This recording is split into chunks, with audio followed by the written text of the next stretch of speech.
हूं आपके साथ अभिषेक भट्टाचार्य। दिल्ली से इस वक्त की बड़ी खबर आपको बता रहे हैं। देश की राजनीति में एक बड़ा बदलाव आने वाले समय में हिंदुस्तान के लोग देखने जा रहे हैं, क्योंकि आज मोदी कैबिनेट की बैठक में एक बड़ा फैसला हुआ है।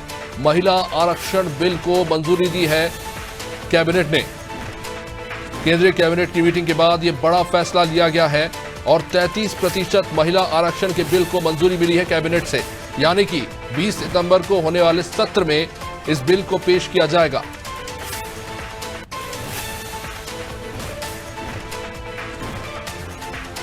बड़ा फैसला केंद्र सरकार का। कैबिनेट में आज ये प्रस्ताव पास हो चुका है और 20 तारीख को विधेयक पेश होगा। हमारे साथ हमारे सहयोगी दिल्ली से इस वक्त विनोद रस्तोगी जुड़ चुके हैं। विनोद, राजनीति में शायद कह सकते हैं कि एक बड़ा बदलाव शायद हम देखने जा रहे हैं। कैबिनेट ने आज 33% महिला आरक्षण के बिल को मंजूरी दे दी है। से ये कयास लगाने चालू हो गए थे कि जो विशेष सत्र बुलाया गया, कहीं ना कहीं कुछ बड़ा फैसले जरूर सामने आएंगे। और उसकी शुरुआत सत्र शुरू होते ही माननीय प्रधानमंत्री ने अपने संबोधन में भी उसका इशारा कर दिया था, और ये शाम होते होते उन्होंने पैनल पर ले भी लिया। अब जिस हिसाब से देख रहे हैं, कल का जो दिन सत्र बैठेगा उसमें भी कुछ ना कुछ बड़े अहम फैसले देखने को मिलेंगे। निश्चित रूप से। विनोद, क्या लगता है, क्योंकि अगर हम संख्या देखें इस वक्त पार्लियामेंट में महिला सांसदों की, तो पुरुषों की तुलना में काफ़ी कम है, लेकिन अब 33% आरक्षण दिया जा रहा है, तो इसका मतलब मान सकते हैं कि मोटा मोटी 175 से 180 महिला सांसद आने वाले चुनाव के बाद हम अनिवार्य रूप से देखेंगे। तो क्या लगता है कि संसद की कार्रवाई में इसका कितना फर्क पड़ेगा, और इतनी बड़ी संख्या में महिलाओं के संसद से जुड़ने से क्या लगता है कि एक बदलाव आएगा आचार में, विचार में भी, और साथ ही साथ महिलाओं से जुड़े मुद्दों को लेकर भी? बीजेपी का शुरू से स्टैंड रहा है महिलाओं को आगे लाने का, और वो बहुत समय से रणनीति बना भी रहे थे। और जब महिलाएं आगे आएंगी और उनकी संख्या बढ़ेगी तो बहुत फर्क भी पड़ेगा, उनके कहीं ना कहीं सुधार भी देखने को मिलेंगे। निश्चित रूप से।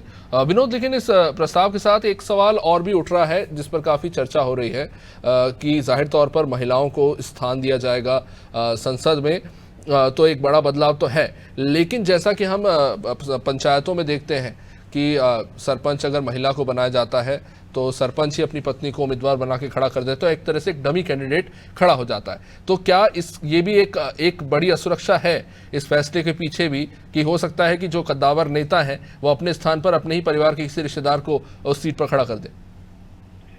ये समस्या शुरू से बनी रही है कि अगर पत्नी विधायक बनती है तो सिर्फ नाम की विधायक होती है, और उसका जो सारी कार्यशैली है, जो सारी कार्यनीति है, वो उनके पति ही चुनते हैं। मगर अब इसमें भी अंकुश लगाए जाने के पूरे कयास लगाए जा रहे हैं, और तो कहीं ना कहीं शुरुआत कल से ही हो जाएगी, क्योंकि जो माननीय प्रधानमंत्री नरेंद्र मोदी ने फैसले लिए गए हैं, तो उन्होंने कहा था कि ये फैसले तो आए हैं मगर इसमें बहुत सी तब्दीलियां भी देखी जाएंगी। निश्चित रूप से। बहुत बहुत शुक्रिया विनोद। तो जाहिर तौर पर एक बड़ा फैसला है और कहीं ना कहीं इसे एक बहुत ही पॉजिटिव रूप में देखा जाना चाहिए, क्योंकि 33% महिलाओं को प्रतिनिधित्व करने का मौका मिलेगा देश के सबसे सर्वोच्च सदन में, और ये फैसला आज कैबिनेट में मंजूर हो चुका है, यानी कि अब लोकसभा में पेश होगा। नई लोकसभा भवन में इस बिल को पेश किया जाएगा। कुछ आंकड़े आपको जरूर बताना चाहेंगे कि 2019 में जो लोकसभा चुनाव हुआ था, उसमें जो MP चुन के आए थे उनमें 14% महिलाएं थी। कुल 78 वुमेन कैंडिडेट्स जो है वो चुनकर आए थे, लेकिन अब आरक्षण अगर लागू हो जाता है तो उसके बाद ये संख्या लगभग दोगुनी होने की उम्मीद है।